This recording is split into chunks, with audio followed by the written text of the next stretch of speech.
Oi, gente, tudo bom com vocês?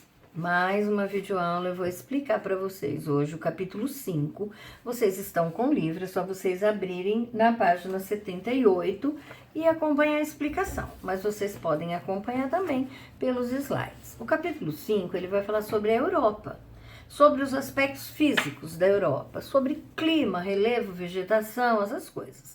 Parte natural da Europa e também a regionalização, ou seja, uma forma de dividir a Europa. Aqui no primeiro slide eu coloquei um mapa do continente europeu.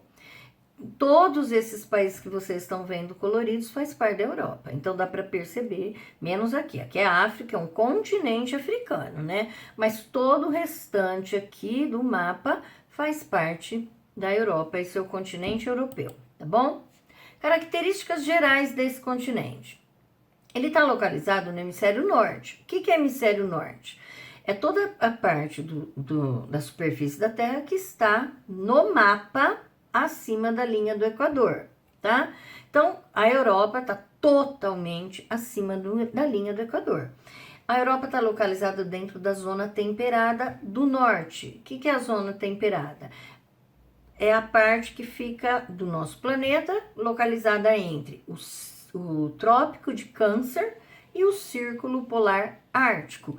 Olha aqui, ó, Círculo Polar Ártico, e nesse mapa, infelizmente, não tá aparecendo o Trópico de Câncer, que tá mais aqui para baixo, seria mais aqui. Mas, enfim, ela tá praticamente quase toda localizada dentro da zona temperada, e toda essa parte aqui que vocês estão vendo, que eu tô mostrando aqui, ó, acima no mapa, né, do Círculo Polar Ártico, isso daqui é a zona polar, certo? É só essa parte aqui, o extremo norte da Europa. O restante, fora essa zona polar, o restante é todinha a zona temperada do norte, tá? Ela é regionalizada em várias partes. Europa Ocidental, Europa Setentrional, Europa Centro-Oriental e Europa Mediterrânea, que vocês vão ver a regionalização da Europa, eu vou mostrar para vocês daqui a pouquinho a regionalização da Europa, tá bom? Outra característica geral do continente europeu. Apresenta um litoral bastante recortado. O que é litoral recortado? É essa parte aqui, ó, cheia de recortes. Ele não é um continente reto aqui, ele é cheio de recortes, é um litoral bastante recortado, apresenta muitas penínsulas. O que são penínsulas? É uma parte estreita do continente que avança em direção ao oceano. Então, isso daqui é uma península. Essa parte aqui, ó, avança aqui no oceano é uma península, a Itália outra península, aqui outra península. Então, toda a parte mais estreita de continente que avança em direção ao oceano é chamado de península. A Europa tem os mares, como ela tem um litoral muito recortado, ela também apresenta muitos mares. Olha aqui, olha, Mar do Norte, Mar Báltico, Mar Mediterrâneo, Mar Negro, Mar Cáspio, enfim, uma infinidade de mares, justamente por causa do litoral recortado. Tem bastante arquipélagos. O que é arquipélago? É um conjunto de ilhas. 2 ou mais ilhas já formam um arquipélago. Então, aqui é um arquipélago. Isso daqui, as ilhas gregas, aqui não dá para ver muito bem, mas tem um monte de ilhas. Tem essas ilhas. Enfim, apresenta muitas ilhas e muito arquipélago. Quando eu falei das penínsulas, que eu mostrei aqui, mas aqui está escrito o nome de todas as penínsulas. Por exemplo, Noruega e Suécia, a Península Escandinava, a da Dinamarca é a Península da Jutlândia, essa parte aqui da França é a Península Bretanha, Portugal e Espanha, Península Ibérica, Itália, Península Itálica, parte da Grécia, Península Balcânica. Então, é só vocês compararem os dois mapas que vocês vão ver o nome das penínsulas, tá bom? Deixa eu já pôr tudo aqui, ó. As principais ilhas e arquipélagos. A mais importante da Europa são as Ilhas Britânicas, que são é o conjunto dessas ilhas aqui, que tem essas maiores, mas tem várias outras ilhas pequenininhas aqui em volta, formam um arquipélago, tá? Esta ilha aqui é a ilha da Irlanda. e esta outra ilha maior é a ilha chamada de Ilha da Grã-Bretanha, tá? Aqui do lado eu coloquei um mapa só para explicar para vocês. O livro de vocês nem consta isso, mas eu vou perguntar até na prova para vocês saberem. É interessante vocês saberem. Por exemplo, qual a diferença, ou se vocês sabem, quando a gente ouve falar na televisão, Reino Unido. O que é Reino Unido? O que é Grã-Bretanha, Inglaterra? Vamos entender a diferença. A Inglaterra é apenas um país localizado nesta ilha aqui. Esta ilha é a ilha da Grã-Bretanha. Então, o que é Grã-Bretanha? Esta ilha maior, tá? A Inglaterra é apenas um país dessa ilha. Essa ilha tem a Escócia, tem a Inglaterra e o país de Gales. Esses 3 países formam a ilha da Grã-Bretanha, compõem a ilha da Grã-Bretanha, tá? Os 3 países: Escócia, Inglaterra e País de Gales. Esta outra ilha aqui, essa menor aqui, é a ilha da Irlanda. São 2 países: a República da Irlanda e esse amarelinho aqui, a Irlanda do Norte. Então, são 2 países. Agora, o que é o Reino Unido? O Reino Unido é formado pelos 3 países da Grã-Bretanha, Escócia, Inglaterra, País de Gales e a Irlanda do Norte. Então, juntando, o Reino Unido é formado por 4 reinos unidos, 4 reinos, né? 4 países unidos no mesmo reinado, Reino Unido. Então, é a Escócia, a Inglaterra, o País de Gales e a Irlanda do Norte formam o Reino Unido, tá bom? São os 3 países da Grã-Bretanha e um país da ilha da Irlanda, que é a Irlanda do Norte. Fora esse, que é o mais importante da Europa, tem o arquipélago grego, que naquele mapa não dava muito bem para ver a quantidade de ilhas da Grécia, mas aqui dá para ver. É uma enorme quantidade de ilhas, muito famosas, principalmente pelo turismo, e ficar no mar Mediterrâneo, clima quente, lugar de clima mais quente da Europa. Tem a ilha da Islândia, que é esta daqui, ó, bem um pouquinho mais afastada, né, da Europa, mas ela faz parte do continente europeu. Como ela já está localizada bem próximo já ao Polo Norte, lá ao Círculo Polar Ártico, é uma ilha bem gelada, tá bom?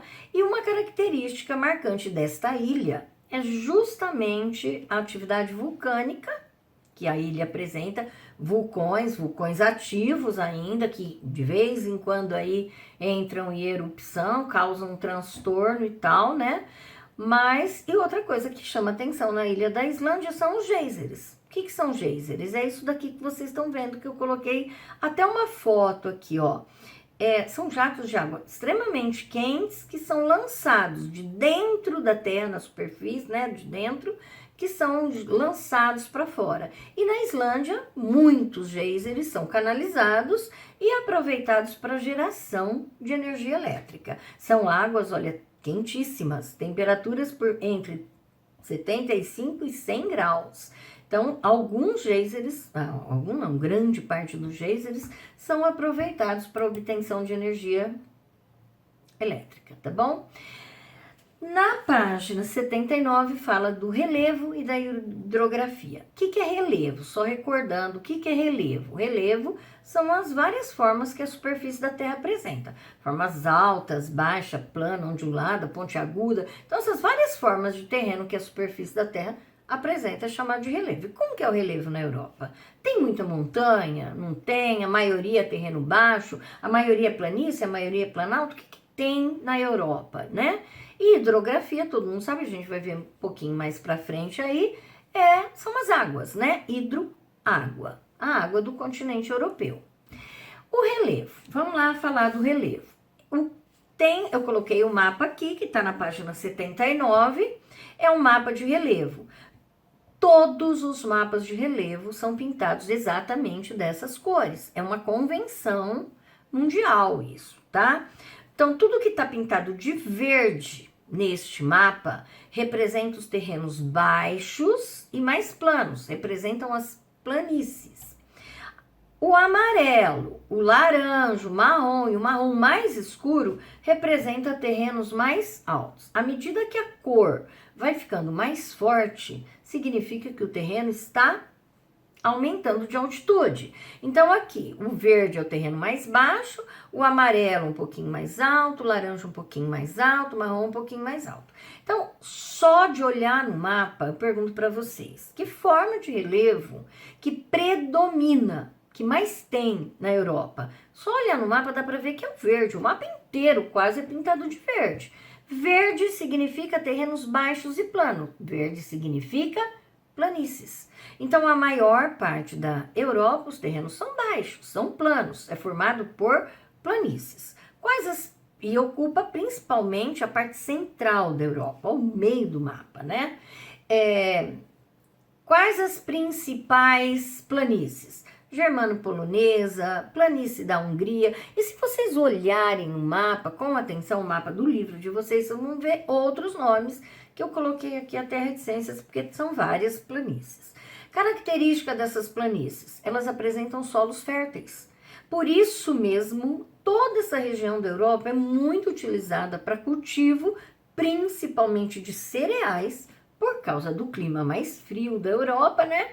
E também para a criação de gado, tá?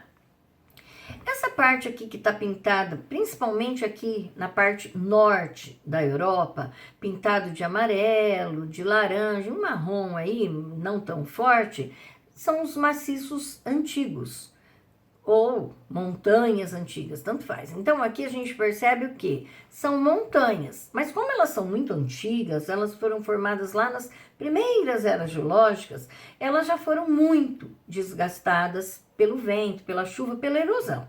Então, por causa desse tempo muito antigo de formação delas, elas já são montanhas mais baixas, já não são tão pontiagudas quanto as outras montanhas da Europa, tá? E onde elas aparecem? Principalmente aqui, ó, no norte, né? E aqui, ó, no leste, os Montes Urais. Então, olha aqui, ó, essa parte e essa daqui, principalmente se caracteriza pelos maciços antigos. Os Alpes escandinavos, aqui, e aqui os Montes Urais. E só uma curiosidade, os Montes Urais é o que separa a Europa da Ásia. Então, a Europa vai até os Montes Urais, para lá dos Montes Urais começa o continente asiático. Ele serve de limite, tá bom? E aqui, ao sul da Europa, pode reparar que o sul da Europa, a parte de baixo aí do mapa, ele tá quase inteiro pintado de marrom. E alguns lugares aí, marrons bem fortes. São o quê? São as cordilheiras recentes. São montanhas recentes. Montanhas que foram formadas milhões, milhares, bilhões de anos depois que essas daqui, os maciços antigos, já tinham sido formados. Então, elas foram formadas na Era Cenozoica, muitos, milhões de anos depois das outras. Então, elas são chamadas de montanhas recentes. E como elas são mais jovens que as outras, né? Elas ainda não foram muito desgastadas pela erosão. Então, são montanhas extremamente altas, os lugares extremamente altas e bem pontiagudos, tá? Quais são as principais montanhas? A mais famosa, né? A cordilheira mais famosa, os Alpes, que são esses daqui, que tem os Alpes suíços na Itália, França e tal, né? Os Pirineus, os Cárpatos, os Apeninos. Se vocês olharem os mapas, vocês vão ver que tem vários outros. Cáucaso, que eu não coloquei aí, mas também tem aqui, tá bom? Só olhar. Então, resumindo, o relevo da Europa, formado a parte central basicamente por planícies, a parte norte e a leste por montanhas antigas, mais baixas, e a parte sul por cordilheiras recentes, bem mais altas, tá bom? Além desses três, também são encontrados na Europa depressões. O que são depressões? Terrenos rebaixados. Terrenos mais baixos que os terrenos que tem em volta deles. Então, em volta tem terrenos mais altos e ele forma os terrenos mais baixos. Existe depressão relativa e existe depressão absoluta. O que é depressão relativa? Olha, aqui está o mar, o oceano. A altura que chega à altura do mar é chamado de nível do mar. Não importa se eu estou aqui ou se eu estou a 3.000 quilômetros de distância do mar, mas o terreno que tiver nessa altura da água do mar está no nível do mar. 0 metros de altitude. A altitude das montanhas, ela é medida a partir do nível do mar. 100 metros de altitude é 100 metros mais alto que o nível do mar. 5.000 metros de altitude é 5.000 metros mais alto que o nível do mar. Não importa se estiver perto ou se estiver longe. Reparem que isso daqui é uma depressão. É um terreno mais baixo que os terrenos vizinhos, os terrenos que estão do lado. Só que o fundo dessa depressão, ele está mais alto que o nível do mar. Então, ela é uma depressão relativa. As montanhas mais altas, ó, que são as recentes, pode ver, o pico bem alto, pontiagudo. Agora, essa depressão aqui, ela também é mais baixa que os terrenos vizinhos, só que o fundo dela, ele é mais baixo que o nível do mar. Não precisa ser necessariamente coberto por água, tá? Existem depressões absolutas que estão cobertas por água, existem outras que não, enfim, tá? Então, essa é uma depressão absoluta. Na Europa, existem algumas depressões absolutas, abaixo do nível do mar. A mais famosa, deixa eu ver se eu volto aqui, ó, vou mostrar para vocês. Aqui, ó, esse Mar Cáspio é uma depressão absoluta. E essa que eu vou mostrar para vocês estão vendo aqui, ó, os Países Baixos, é esse verdinho que eu tô mostrando aqui, tá abaixo do nível do mar. Tá vendo? Aqui, ó, perto do Mar Cáspio, é um terreno verde, uma parte pintada de verde bem escuro, porque tá abaixo dos 0 metros, abaixo do nível do mar. Então, todo esse mapa, e vocês olhem no livro de vocês, que tá pintado de verde bem escuro, são depressões absolutas. A mais famosa são os Países Baixos, ou a Holanda, né? E o que é a Holanda? Um país pequenininho, os Países Baixos, a Holanda é chamada de Países Baixos, é um país pequenininho e que tem que driblar sempre o problema da invasão da água do mar. Por quê? Porque é uma depressão absoluta, tá abaixo do nível do mar. Então, o que a Holanda faz? Até para ganhar espaço, para aumentar o seu território.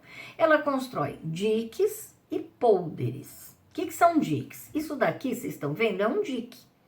É um aterro que vai aterrando, aumenta a altitude, a água do mar não consegue passar. Então, eles barram a entrada da água do mar quando eles constroem esses diques, essa barreira, tá? Aí, do lado de cá, que ele impediu a passagem do mar, ele construiu uns pôlderes. Ou seja, ele ganhou o terreno do mar, que seria invadido pela água, só não é invadido por causa do dique, e eles aproveitam esses pôlderes, essa terra que eles ganharam do mar, para plantar, para agricultura, para indústria, depende do lugar, da região. Esse que está mostrando aqui é um pôlder que foi aproveitado para plantação, dá para ver, para agricultura. Tudo bem? Deu para entender? Hidrografia, eu falei para vocês que são rios, né? Aqui no livro de vocês não tem um mapa separado assim. Eu coloquei esse que eu achei na internet, que eu achei bom, porque dá para mostrar bem a enorme quantidade de rios que a Europa tem. A Europa é bem servida de rios, ela tem muitos rios. Só que diferente do Brasil, ela não tem rios de enorme extensão. Primeiro, porque o território da Europa é pequeno. Certo? Até menor que o território brasileiro. Ou seja, é um território muito pequeno. Então, não dá para ter rios enormes, né? Mas aqui estão, eu coloquei os principais rios da Europa. Aqui eu coloquei, bom, voltando, antes aqui, ó. Como eu disse, são muitos rios. Para que esses rios são utilizados? Para a produção de energia elétrica? Não muito. Não é a matriz energética da Europa, não é a principal, não é a hidrografia que produz energia. O Brasil é. O Brasil, a maior parte da energia produzida no Brasil é da hidrelétrica, a Europa não.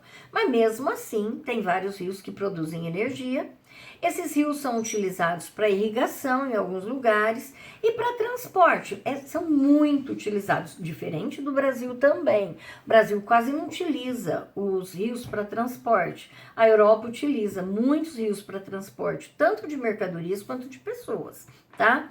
E muitos rios também servem de integração entre os países. Aqui, por exemplo, quem quer ir para o Paraguai, quem quer ir para a Argentina, quem quer ir para o Uruguai, muitos vão de carro, por estradas. Na Europa, muitos vão de barco, pelos rios, porque lá os rios são utilizados para navegação e transporte de pessoas. E tem vários rios que vão passando 5, 6, 7 países. Então, ele serve também de integração entre os países, tá? Os principais rios. Rio Volga é o maior rio da Europa, ele é um rio que corre em território russo, tá? Corre dentro da Rússia. O Danúbio, esse rio Danúbio aqui, ele atravessa acho que 7 países, ó. Ele atravessa vários países, 5 ou 7 países, não sei direito agora, não lembro, tá? Vários países da Europa, então ele serve de ligação de vários países da Europa.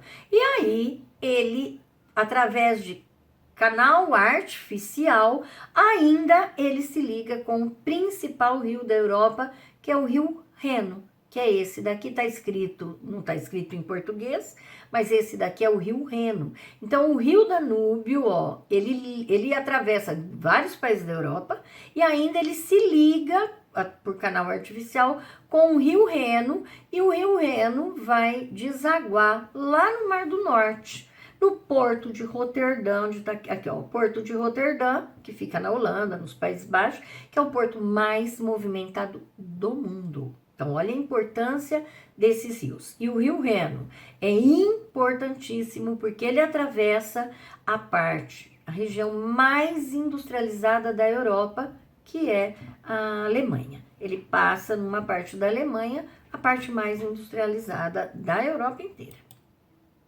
O clima e as paisagens. Quando a gente fala de clima, a gente fala de temperatura, se é frio, se é calor, se cai neve, se não cai neve. A gente fala, enfim. Quando a gente fala das paisagens, a gente vai falar da vegetação. De que tipo de vegetação tem nessa área que tem esse determinado clima, tá? Toda vegetação depende do clima. Nunca vai existir uma floresta num clima desértico. Impossível. Porque a árvore, para ela crescer, virar, né, para floresta, tem que ter muita umidade, tem que ter muita água, tem que ter muito sol, muito calor, muita chuva. Então, a vegetação, ela depende do clima. Por isso que a gente associa aqui o clima e a vegetação, a paisagem. A Europa é quase localizada inteira, totalmente, como eu já mostrei lá no outro slide, na zona temperada do norte. Então, que tipo de clima que vai predominar, o que ocupa quase que a Europa inteira? É lógico que é o clima temperado. Só que existe 2 tipos de clima temperado: temperado continental e temperado oceânico, que eu vou mostrar para vocês agora. Na Europa do Norte, o que é norte? No mapa, a Europa é a parte de cima, que está mais em cima. Como a parte norte da Europa, ela é atravessada pelo Círculo Polar Ártico. E lembra que eu mostrei lá, uma parte da Europa está localizada no Polo Norte. Então, como será que é o clima nessa região? Claro que o clima vai ser clima frio e o clima polar. Nas regiões no Polo Norte, ao norte do Círculo Polar Ártico, o clima é lógico que vai ser polar. E nas áreas próximas a ele, o clima é um clima frio. Como é que é a vegetação num clima tão gelado desse, que fica 8, 9 meses por ano, tudo coberto de gelo, igual está mostrando aqui, ó? Que tipo de vegetação consegue sobreviver a tanto frio? É uma vegetação no clima polar. A vegetação é a tundra, que é essa que eu estou mostrando aqui, ó. É típica, só existe tundra nas regiões polares. É o único lugar que consegue sobreviver. E essa daqui, a floresta boreal, é a vegetação típica do clima frio, próximo ao Círculo Polar Ártico. Não é tão frio quanto o polar, a temperatura não é, né, tão gelada assim. Então, a floresta é uma floresta de coníferas, praticamente uma única espécie vegetal, só essas árvores que conseguem sobreviver a um clima tão frio, são as coníferas. A copa da árvore é em forma de cone, justamente por causa da enorme quantidade de neve. Essa área é de menor densidade demográfica, claro, dá para ver, ó, quem é que consegue sobreviver num lugar assim tão gelado? Não é muita gente. Não dá para ter uma cidade do tamanho, por exemplo, sei lá, de Londres, num lugar tão gelado assim, certo? O ano inteiro. Então, poucas pessoas habitam essa região. A Europa das planícies, ou seja, é aquela parte central da Europa. Aquela parte mais baixa, mais plana, cercada de montanhas pelos dois lados, pelo sul, é aquela parte central mais baixa. Como que é o clima? Que é a maior parte da Europa, né? O clima é o temperado. Só que tem dois tipos de clima temperado que eu falei para vocês, o temperado oceânico e o temperado continental. O clima temperado oceânico, como fala aqui, ele é a parte da Europa que está perto do Oceano Atlântico. Então, toda aquela parte que é banhada pelo Oceano Atlântico, que sofre a influência do oceano, que sofre a influência do mar, trocando em palavras, sofre a influência da maritimidade, o clima vai ser o temperado oceânico. As temperaturas são amenas, ou seja, o inverno não é tão rigoroso quanto mais para o interior do continente, e as chuvas são melhores distribuídas. E por que o inverno não é tão rigoroso? Porque sofre a influência das correntes marítimas quentes, que vão amenizar um pouquinho o inverno nessas áreas de clima temperado oceânico, tá? O temperado continental já é o contrário. Como ele está muito afastado do mar, toda essa influência da corrente marítima mais quente, das massas de ar mais quente, que sopra do mar, a corrente marítima, né, da influência do mar, não chega até lá. E se vocês pararem para pensar, lembra que eu falei, a parte das planícies é a parte mais baixa, cercada de montanhas de todos os lados. E entra muita massa de ar gelada. Eu vou até voltar uns slides aqui, bastante, para vocês verem. Ah, não, pera lá. Passei errado. Voltei demais. Oh, meu Deus. Aqui. Reparem, aqui é a parte do clima temperado oceânico, pertinho do oceano. Então, toda essa parte aqui, clima temperado oceânico. Toda essa parte aqui, clima temperado continental. Reparem que aqui tem um corredor de montanha, aqui outro corredor de montanha. E aqui em cima é baixo. Não tem nada que impeça, não tem montanha nenhuma aí alta que impeça a entrada das massas de ar super geladas que vêm do Polo Norte na época do inverno. Então recebe todo aquele ar extremamente gelado do Polo Norte, por isso que aqui no interior o clima é o temperado continental, ele é muito mais frio do que o temperado oceânico, ele é mais seco, e essas grandes variações de temperatura, porque na época do calor a temperatura é alta, não tão alta igual a nossa, claro, mas é uma temperatura alta. E que tipo de vegetação tem nos climas temperado continental, temperado oceânico? Nos dois. É a floresta temperada, que é tipo essa que eu tô mostrando para vocês aqui, ó. Essa daqui é a floresta temperada, uma floresta que tem algumas outras espécies vegetais, mas a que predomina também são as coníferas. Mas além disso, tem outras espécies aí. O clima semiárido, a parte sul, principalmente aqui, ó, voltando, é toda essa parte aqui. Ah, eu tenho mapa de clima também, pera lá, mais pra frente eu tenho, depois eu mostro. Essa parte sul da Europa é onde que aquelas montanhas muito altas, elas barram a entrada da umidade, aparece o clima semiárido, é um clima seco, tá? Então chove pouco. Como chove pouco, a vegetação não é uma vegetação exuberante. Que vegetação que predomina? As pradarias. O que são prados? Aqui no Brasil é chamado de campos, campanha gaúcha, cerrado, vegetação mais rasteira. Na Europa é chamado de pradarias, são os prados. A Europa do Sul, no sul da Europa, toda aquela parte que é banhada pelo mar Mediterrâneo. Vocês têm um mapa também na página 80 para acompanhar. Toda aquela parte que é banhada pelo mar Mediterrâneo, aparece o clima mediterrâneo, típico da região mediterrânea, de áreas banhadas pelo mar Mediterrâneo.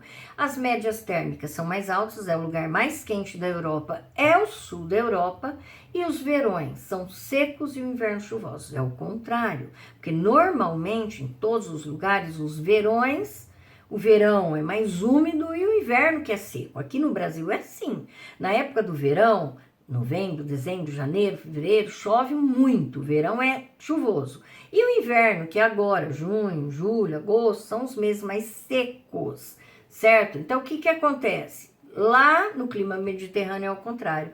Lá o verão é quente e seco. E o inverno não é tão frio, né?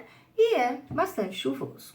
E a vegetação dessa área é a vegetação mediterrânea. É o maqui e o garrigue, que eu coloquei duas fotos para vocês olharem. O maqui e o garrigue é a vegetação típica dessa região.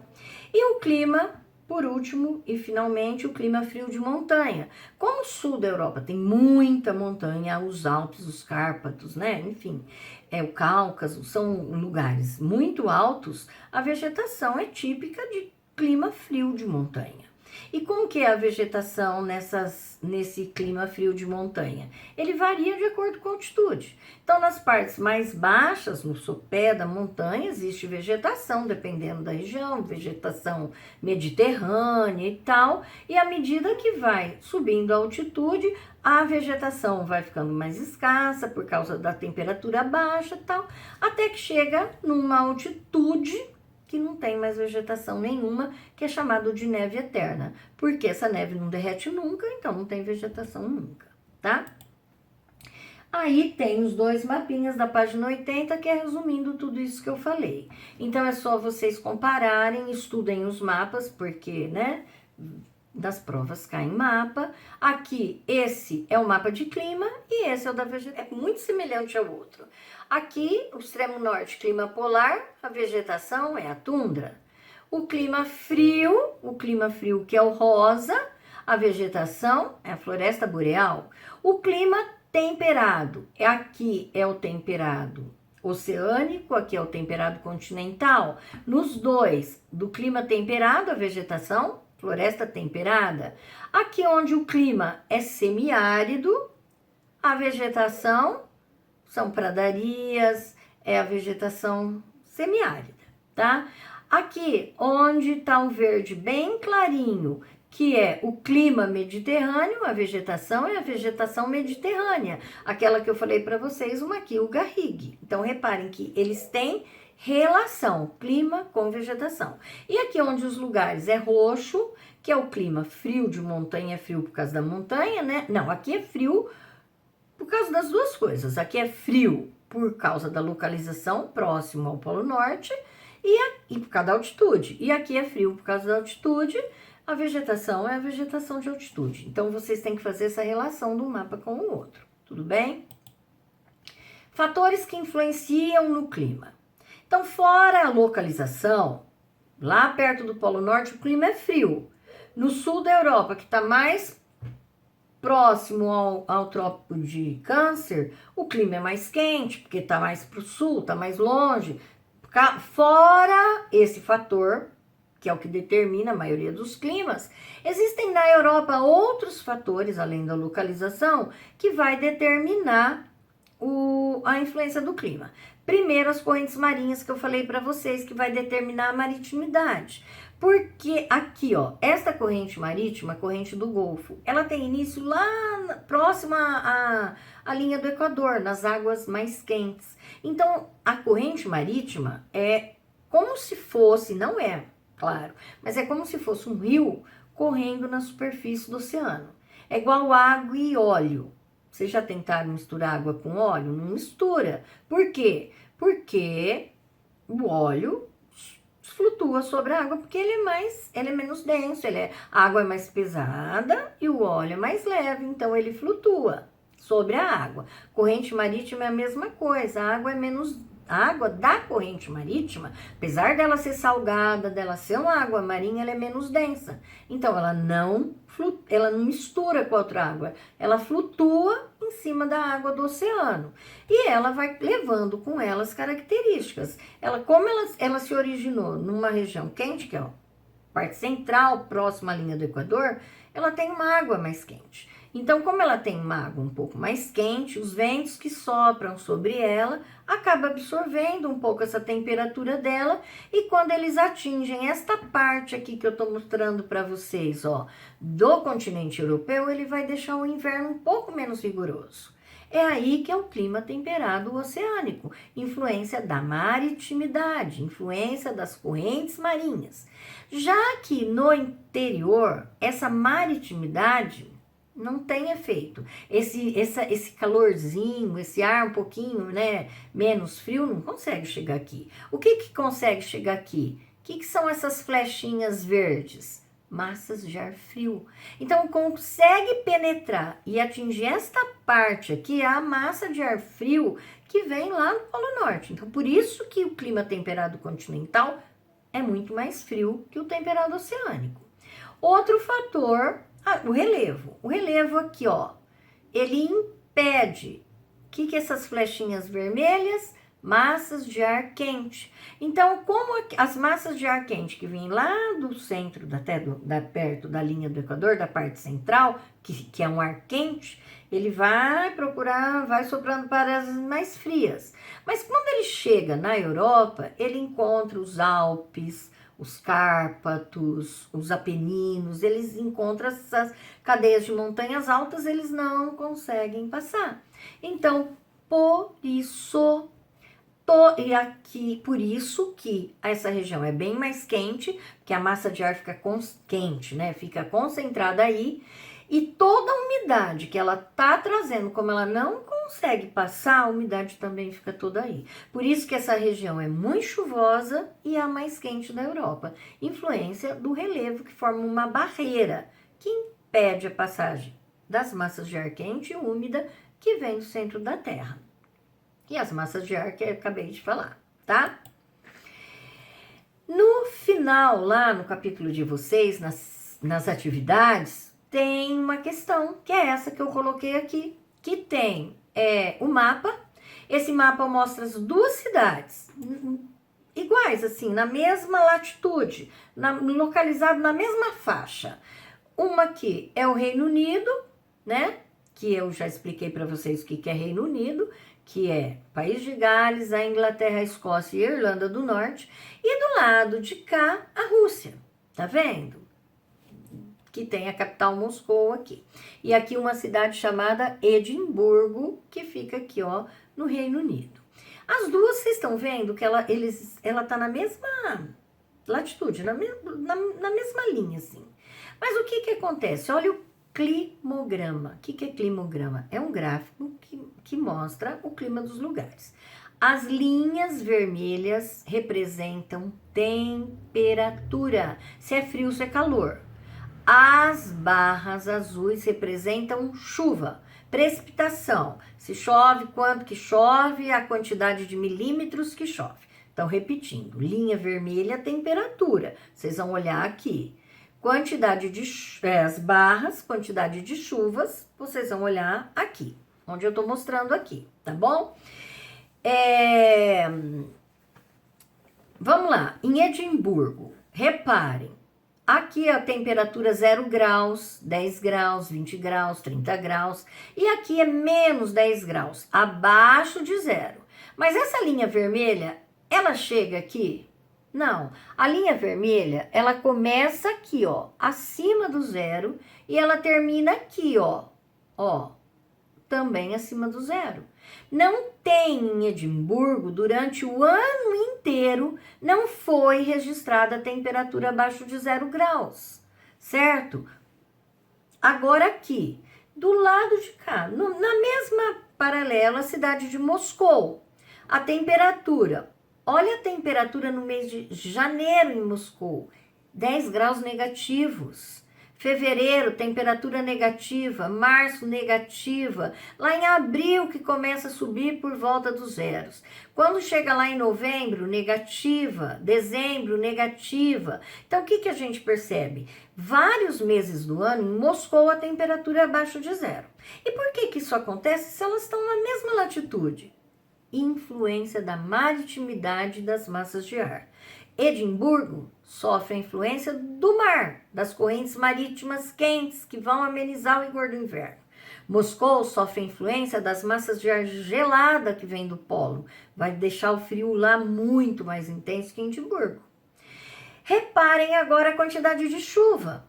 Olha Edimburgo, que fica no Reino Unido. Chove o ano inteiro. Por que chove tanto? Influência do mar. O mar é o lugar que tem maior umidade. Como ainda tem a corrente marítima quente, se precipita demais. Então é uma região que chove muito. Influência da maritimidade, das massas de ar, da corrente marítima que faz com que as massas de ar fiquem úmidas. Chove muito, chove o ano inteiro. Já em Moscou, que não recebe tanta essa influência da maritimidade, é um clima mais seco. Reparem, a quantidade de chuva é muito menor do que aqui. Apesar de chover também o ano inteiro, mas reparem na quantidade de chuvas. Reparem na quantidade. Aqui, ó, o mês que menos choveu, vamos ver quanto? Tem que olhar na linha de cá. Choveu quase 50, o que menos choveu. O mês que mais choveu, que foi julho, reparem que chegou quase 100 milímetros.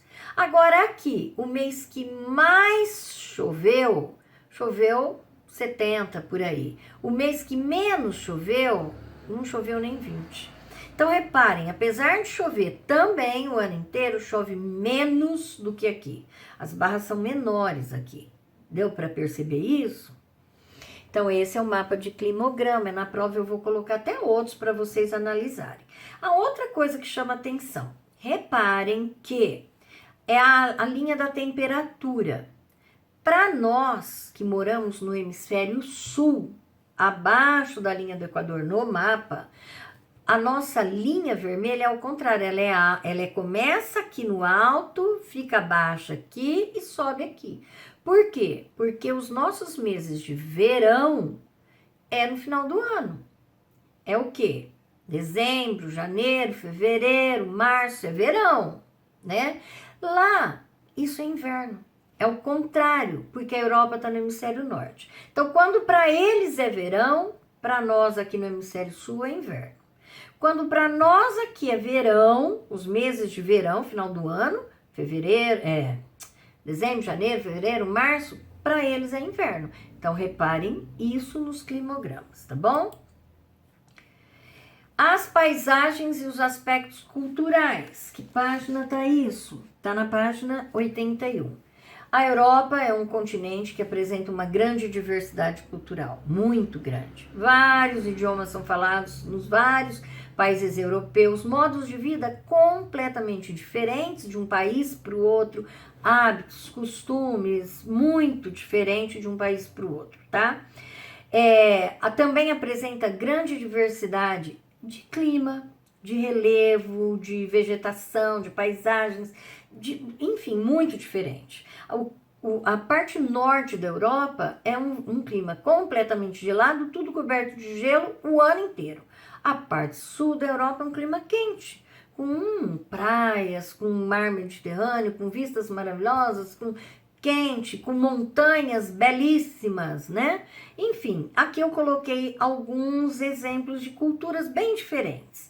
Aqui, casas, e tem no livro de vocês, página 81, casas com telhado de turfas, utilizadas lá na Islândia. Então, olha como são as casas da Islândia, tudo cobertinho ali por causa do frio que faz na Islândia e tal. Já na Grécia, olha, esse daqui não tem no livro de vocês, mas eu coloquei. Olha uma paisagem completamente diferente da outra. Olha como é a paisagem a Grécia, que fica nos lugares mais quentes da Europa. E aqui é prato típico dos países mediterrâneos que comem muitos frutos do mar, azeite, azeitonas, enfim, vinhos, tudo coisa típica da área mediterrânea. Virando a página 82, os problemas ambientais. A Europa também tem muitos problemas ambientais. Vários problemas ambientais. Primeiro, chuva ácida. O que é chuva ácida? Não pensem vocês que vai chover e vai cair ácido que vai queimar a pele de todo mundo. Não é isso. A chuva ácida é como a Europa é um continente extremamente industrializado, grande parte da energia que eles usam, né, fonte de energia térmica, queima de combustíveis fósseis, todo esse gás, essa poluição tóxica, esses gases são lançados na atmosfera. Quando eles são lançados na atmosfera, esses gases tóxicos, quando eles entram em contato com a água que tem nas nuvens, muitos gases reagem e acabam formando ácidos, tá? Substâncias ácidas. E aí, quando chove, essa chuva, ela contém substâncias ácidas. Não significa que vai queimar, Não, mas vocês têm que ver que toda vez que chove, vai caindo essas substâncias, essas soluções ácidas e vão danificando o solo, vai danificando principalmente, igual eu coloquei aqui, que não tem no livro de vocês, eu coloquei 2 imagens da mesma estátua com alguns anos de diferença tirados. Na primeira é metálica, né? Na primeira imagem dá para ver o rosto, dá para ver o olho, o nariz, a boca. A segunda imagem parece que foi um borrão. Por quê? Porque durante muitos anos a chuva ácida, essa solução ácida foi corroendo esse metal da estátua. Então olha como ela já ficou bem deformada, tá? Outro problema é a desertificação. O que é a desertificação? É o solo que vai perdendo os nutrientes, vai perdendo a umidade, ele vai ressecando, ele vai virando areia, ele vai ficando seco, certo? É a degradação do solo. E o que causa isso daqui? Por que será que aqui em Portugal ficou desse jeito o solo, que não era assim? São algumas causas. Incêndios recorrentes. Então, um incêndio só, lógico, não vai causar isso, mas vários incêndios, igual aqui no Brasil, antigamente, há uns tempos atrás, eles tacavam fogo na cana, né, para ficar mais fácil para eles cortarem cana, mas queimava o solo. Se isso continuasse acontecendo, ia virar isso. Então, incêndios recorrentes causa desertificação, algumas mudanças climáticas também, ação humana. O que é essa ação humana?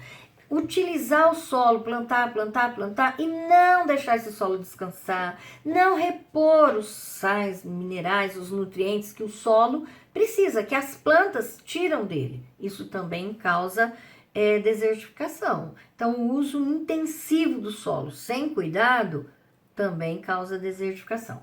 Outro problema, exploração dos recursos pesqueiros. Parece que até falando nisso, né? Só que a Europa, ela tem um imenso litoral recortado e a atividade pesqueira é extremamente desenvolvida na Europa.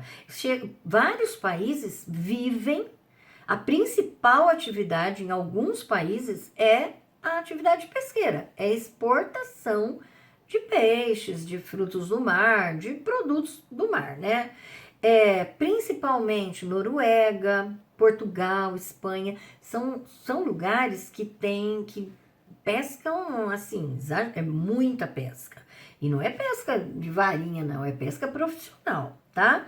Principalmente, olha, ao redor do mar Mediterrâneo e no Oceano Atlântico, principalmente no norte do Atlântico. Risco de extinção de algumas espécies, tá?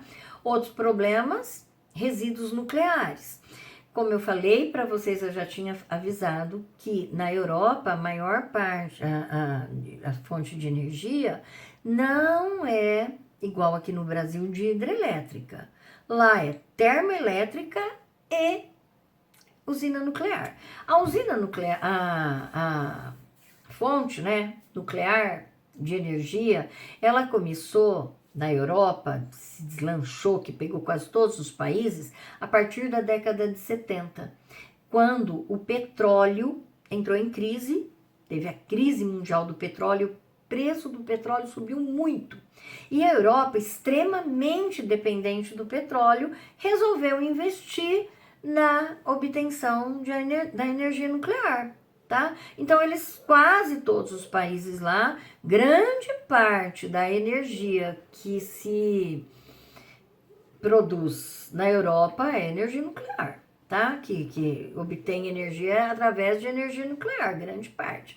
Só essa energia, ela tem vantagens. Ela é uma energia limpa, ela não polui o ambiente, mas ela tem a desvantagem de gerar muito lixo tóxico, tudo que se utiliza, que é urânio, né, dentro dos reatores dessas usinas, vira lixo tóxico e é um problema de armazenamento terrível, né, e o pior risco é o risco de explosão, o risco de vazamentos, né, desses gás, do urânio, né, do gás tóxico dela, que como foi em Fukushima, como foi em Chernobyl em 86, Fukushima em 2011, que toda a região próximo de Fukushima, onde teve a explosão, até hoje está desabitada, não pode habitar, porque até hoje existe o perigo da contaminação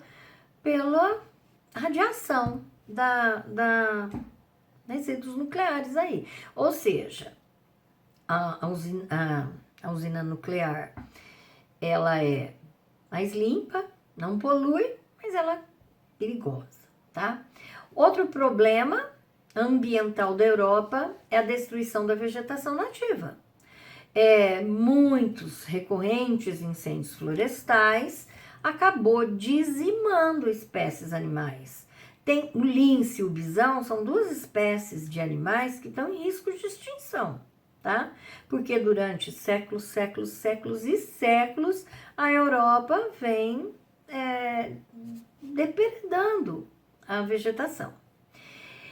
E atualmente um problemaço ambiental da Europa é justamente o aquecimento global, certo?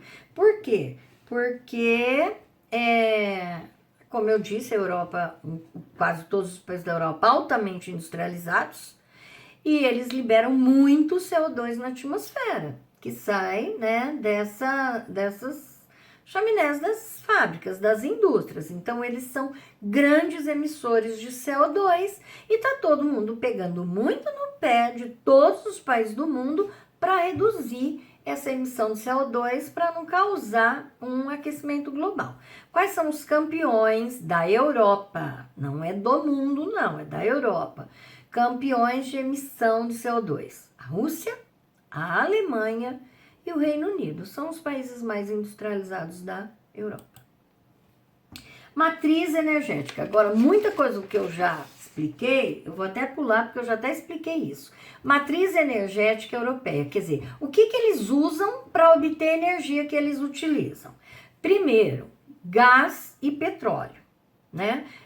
As duas fontes mais utilizadas na Europa, o gás e o petróleo. Problemaço para eles, que depois a gente vai ver aí. A exploração e produção. A Europa produz petróleo, produz gás, mas uma quantidade insuficiente. Não é suficiente para abastecer tudo que eles precisam, para toda a parte de indústria que eles precisam. Onde que a Europa produz? No Mar do Norte, que fica lá perto da Inglaterra, entre a Inglaterra e a Noruega. A Dinamarca, ali ó, na Dinamarca, desculpa, pensei errado. Na Dinamarca, na Escócia, Inglaterra e Noruega. É a principal área que produz petróleo e gás. Só que, como eu disse, a produção não é suficiente, então ela precisa importar. E aí que é o problema, ela importa principalmente da Rússia. Vamos ver como depois, tá? Daqui a pouco eu falo. Outra fonte de energia bastante utilizada na Europa, o carvão. Não é carvão vegetal, não, gente, de fazer churrasco.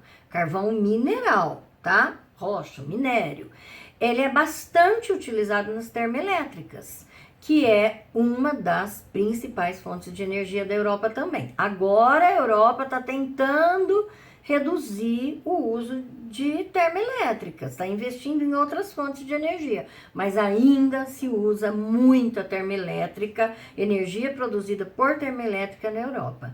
E qual é o problema da termoelétrica? Ela é altamente poluente. Isso daqui, ó, é a foto de uma termoelétrica, ou seja, ela libera uma enorme quantidade de vapor altamente tóxico, tá? A produção na Europa, como eu acabei de dizer, ela está diminuindo. Por que está diminuindo? Primeiro, esgotamento das jazidas de carvão. O carvão, a Europa usa carvão desde o século XVIII, intensamente. Está acabando, chega uma hora que vai acabar. Então, pelo esgotamento das jazidas, eles estão diminuindo. E primeiro, e segundo lugar, por causa da poluição, que está todo mundo pegando no pé de todos os países do mundo para diminuir a emissão de CO2. Então, eles estão investindo em outras fontes de energia. Quais são os maiores produtores de carvão? A Alemanha e a Polônia. Aliás, é por isso, né, que a Alemanha é a que mais usa as termoelétricas. A Alemanha é o país que mais polui na União Europeia. Parte dessa poluição está atrelada às usinas termoelétricas que usam o carvão como fonte de energia. É o país que mais usa termoelétrica porque é o país que mais produz carvão. Energia nuclear, já falei para vocês, é a principal fonte usada na Europa. Mais de 50% utiliza a energia nuclear. As duas mais utilizadas, a nuclear e a térmica, foram petróleo, carvão e tal, né? Os países que mais utilizam, a França, a Bélgica e a Eslovênia. A França é a que mais usa energia nuclear de todos os países da Europa. Como eu já expliquei, só vou repetir rapidinho, ela começou a surgir para substituir o petróleo na década de 70, por causa da elevação do preço do petróleo, começaram a investir em energia nuclear. É limpa, ela não polui o ambiente, só que ela é perigosa se houver vazamento, foto de uma energia nuclear. Essa fumaça que sai daqui, esse gás aqui, ele não é tóxico, tá bom? Ele não é tóxico. A França ocupa o segundo lugar no mundo, atrás apenas dos Estados Unidos pela quantidade de energia nuclear. Então, a França é o país da Europa que mais utiliza, que mais produz energia nuclear e o segundo do mundo, perde só para os Estados Unidos. Mas agora, atualmente, o presidente Macron, ele está tentando diminuir essa utilização, principalmente depois do que aconteceu em Fukushima. No Japão, todo mundo ficou meio com medo, né? E primeiro, que na França as usinas nucleares são muito perto de cidades, muito perto de população. Então, eles têm medo e eles estão começando o Macron, a partir daí, está começando a fechar algumas usinas nucleares. Ele anunciou o fechamento de 14 reatores nucleares até 2035. Cadê Olha aqui, ó, a França tem 58 reatores. Ele anunciou que vai fechar 14. Ele já fechou o primeiro nesta usina aqui, que é a usina mais antiga da França. Eu não sei falar o nome direito, Fessenheim. Usina de Fessenheim, que é a primeira usina que foi construída e ela vai ser desativada. Ela tem 14 reatores e eles vão fechar os reatores, ele já fechou o primeiro, tá bom? A importação de fontes de energia. Como eu falei para vocês, a Europa, ele depende de petróleo e ele produz pouco, é insuficiente. Então, ele depende de poucos fornecedores, tanto de petróleo quanto do gás natural. O gás, ele importa da Rússia, que está mostrando, deixa eu ver, na página 85, da Rússia, da Líbia e da Argélia. Olha, a Líbia e a Argélia. Então, ele importa da África e importa da Rússia, tá? E o petróleo, ele importa da Líbia e da Rússia. Esse é o principal problema. Esse gás russo, para ele chegar aqui na Europa, esse daqui são tudo gasodutos, ó, ele tem que atravessar vários países para chegar lá no outro país. E tem países como a Ucrânia, por exemplo, que está, como vocês dizem, está embaçando, não está fazendo restrição a essas passagens, não está concordando. Então está um problema sério, politicamente eles estão, diplomaticamente estão resolvendo o problema, mas é um problema sério. Se a Ucrânia virar e falar, não quero mais que passe gasoduto no meu território, eles vão ter ou que desviar, vai ser um problema seríssimo. E a Europa, ela depende do gás, porque como a Europa a maioria dos países são muito frios, né? Todas as casas têm aquecedor para a época do inverno. E os aquecedores, eles são movidos a gás. E a Europa não produz a quantidade necessária de gás. Precisa importar. E utiliza muito gás, principalmente para os aquecedores domésticos. Outra fonte hidrelétrica. Não é muito utilizada, é insuficiente para abastecer a Europa. Primeiro, os rios lá do norte da Europa ficam congelados na época do inverno, não dá para se aproveitar. Então, não são todos, tem muitos rios que correm por planícies, não dá para se aproveitar para a construção de usinas hidrelétricas. Então, é um problema que não dá para se aproveitar muito hidrelétrica. Outra fonte de energia que se utiliza na Europa é a energia geotérmica. O que é isso? É quando aproveita o calor que tem dentro da Terra. Olha o esqueminha aqui, ó. Tem dentro da Terra, próximo a um lençol freático de água, existe uma camada de magma, muito perto daquela água, dessas bolsas de água aqui, ó, que tem. Como ela está muito perto do magma, que é extremamente quente dentro aquele material que sai do vulcão, que tem dentro da Terra, esquenta essa água ferve dentro da Terra. Quando ela começa a ferver, ela tem que sair. Aí ela sai aqui, ó, esses geysers aqui, ó, é um geyser. Ela sai, isso tem muito na Islândia, né, que eu já falei até no outro slide para vocês. E o que eles fazem? Alguns lugares lá na Islândia, principalmente na Islândia, eles canalizam esses geysers. Então, ao invés dele sair aqui, jorrar, ele jorra aqui, é canalizado e vai passando por todos esse sistema aqui até girar a turbina que vai gerar energia elétrica, tá? Então, é essa energia que provém do calor de dentro da Terra, chamado de geotérmica. Acabou a explicação. Eu espero que vocês tenham entendido, que vocês prestarem atenção. E fica para a próxima agora, próxima videoaula, tem tarefa para fazer. Tchau, um beijo para vocês.